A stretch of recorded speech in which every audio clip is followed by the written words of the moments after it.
L'Afrique, un continent d'opportunités et sa jeunesse, bien plus qu'un trésor. Bonjour à tous et soyez les bienvenus dans ce nouveau numéro de Mediap. Notre continent veut atteindre l'autosuffisance et la sécurité alimentaire. C'est bien d'avoir de très bons rendements, mais c'est encore mieux de bien les conserver. Pourtant, en Afrique, 40% de la production agricole sont presque perdus chaque année faute de stockage et de conservation adéquats. Comment y faire face? Au Sénégal, la start-up Ecobull 2MS répond à cette question en se lançant dans la fabrication de cuves pour l'entreposage des produits agricoles à partir d'objets abandonnés comme les pneus, les bouteilles et les sacs en plastique. Ney-Marie Aïda Ndiegen est la fondatrice de cette start-up verte. Elle est en direct de New York avec nous. Ney-Marie, bonjour et merci d'avoir accepté notre invitation. Merci à vous, Pape, pour cette opportunité que vous me donnez de m'exprimer autour de cette problématique du post-récolte. Je suis ravie d'être parmi vous. Alors, nous l'avons vu, c'est impressionnant ce que vous faites avec Ecobull MS, Ney-Marie. Comment est née l'idée de transformer des déchets plastiques, ces pneus, en cuves pour l'entreposage agricole? Alors, une double problématique, je vais dire. Ce projet est né d'une double problématique. La première, c'est celle de la gestion des déchets, notamment des déchets plastiques. Il y a une grande problématique autour des déchets au Sénégal. Quand vous allez à Dakar, et voilà, je vous interroge, la première chose qui vous frappe, c'est que c'est une très, très belle ville, mais une ville où il y a beaucoup de déchets qui sont omniprésents, notamment des déchets plastiques, des pneus, des bouteilles, des sachets en plastique. Et il est important, d'un point de vue environnemental, de mettre en place des chaînes de gestion et de récupération des déchets. Alors moi, je suis ingénieure en génie civil. Ma spécialité, c'est la construction. Donc, j'ai réfléchi, je me suis dit comment faire pour turn risk into success, c'est-à-dire, euh, euh, disons, changer le paradigme, que ces déchets, que ce que nous considérons comme des déchets, soit des matériaux de construction, des fluides valorisables, comme on dit en environnement, et d'où l'idée d'utiliser ces matériaux voilà, pour la construction de hangars de stockage. Pourquoi pour la construction de hangars de stockage? Ça, c'est la deuxième problématique. C'est la problématique du post-récolte. Donc, dans les villes, nous avons la problématique de la gestion des déchets. Dans les pôles ruraux, nous avons la problématique du post-récolte. Au Sénégal, si on prend les pourcentages, nous perdons un tiers de notre production globale en raison de la problématique du post-récolte. Et si nous arrivons à stocker nos productions, que ce soit d'oignons, de pommes de terre, etc., nous pouvons atteindre cet objectif de l'autosuffisance alimentaire.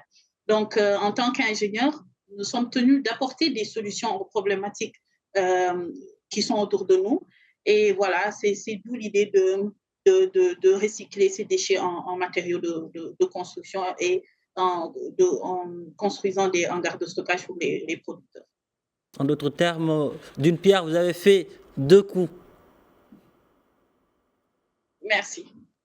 Alors, pouvez-vous nous expliquer le processus de construction de ces cuves? Quelles sont les principales étapes et les matériaux utilisés?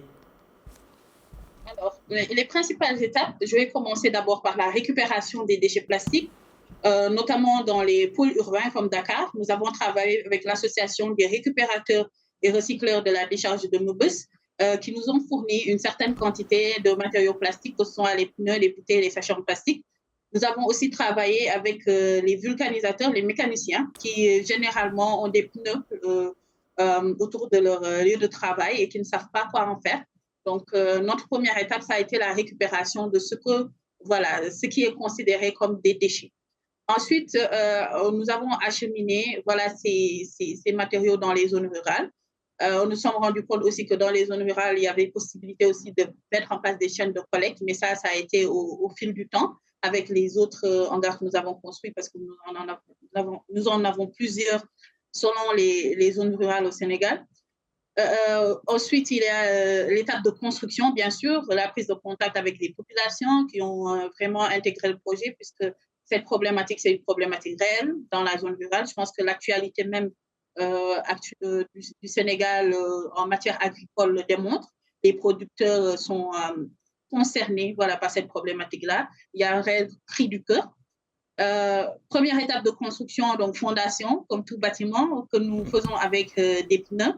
Ensuite, en phase d'élevation, nous avons des bouteilles, les sachets en plastique dans une technique très particulière parce que ce qu'il faut savoir, c'est que ce dispositif de stockage, c'est une innovation en matière de construction, une innovation qui a été reconnue par voilà, certaines académies d'ingénieurs. Et nous utilisons aussi des matériaux naturels comme la terre, donc des matériaux locaux au Sénégal, dans une sorte d'enveloppe thermique qui nous permet de réduire la température à l'intérieur du hangar. Donc, en utilisant simplement les propriétés naturelles de ces matériaux-là, nous pouvons conserver l'oignon, la pomme de terre et nous avons fait des tests également sur l'arachide. Justement, quel est le retour des agriculteurs qui utilisent vos cuves? Ont-ils remarqué une amélioration dans la conservation de leurs produits?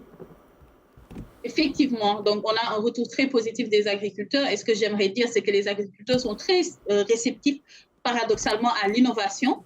Donc, on a eu un retour très positif avec l'oignon qu'on a pu conserver pendant 3 mois et la pomme de terre pendant 6 mois. Donc, on a vraiment des résultats très probants en termes de conservation des récoltes. Ce que les agriculteurs nous demandent, c'est de déployer la solution dans beaucoup plus de pôles ruraux. Vous savez qu'au Sénégal, ces agriculteurs sont organisés en termes d'OP, d'organisation paysanne, en GIE, en association. Et à chaque fois qu'ils ont des rencontres, leur demande, c'est que cette solution locale soit déployée parce que non seulement cette solution utilise des matériaux recyclés et des matériaux locaux, mais ne nécessite pas d'énergie parce que le challenge de l'énergie, c'est un challenge réel dans les zones rurales. Donc, on a vraiment de très bons feedbacks. Ce qui reste, c'est une volonté peut-être étatique et des organisations de déployer cette solution à l'échelle de l'ensemble des pôles ruraux au Sénégal. Ndeye-Marie, votre approche semble avoir un impact positif à la fois sur l'environnement et sur les communautés agricoles. Comment mesurez-vous l'impact environnemental de vos cuves? Si vous pouvez répéter la question parce que je pense qu'on a eu un petit blanc. Comment aujourd'hui mesurez-vous l'impact environnemental de vos cuves? Alors, un impact environnemental positif, bien sûr, parce que c'est une innovation technologique, mais aussi environnementale. Ce que j'ai oublié de dire dans ma présentation, c'est que je suis ingénieure en génie civil, mais aussi environnementaliste et activiste pour le climat.